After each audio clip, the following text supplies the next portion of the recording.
5 stars being the highest, most delicious rice.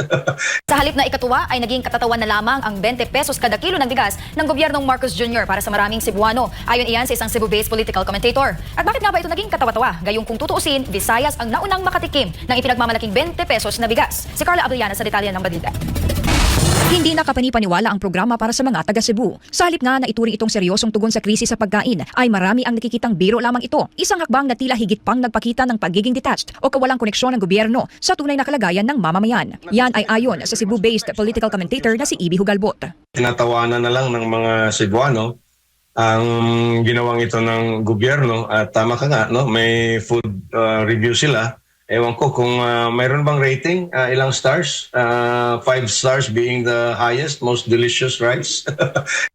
Mariin din niyang binatikos ang paglalagay ng mukha ni Pangulong Ferdinand Marcos Jr. sa mga plastic na bag ng bigas. Anya, malinaw itong patunay ng desperadong hakbang ng administrasyon upang buhusan ng artipisyal na popularidad ang kanilang mga kaalyado, lalo't na lalapit na ang eleksyon sa Mayo 12.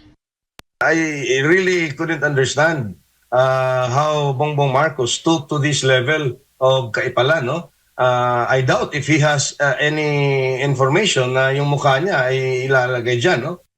Desperado na itong si Bongbong Marcos kasi nga talagang napakababa ng mga ratings ng kanyang bagong alyansang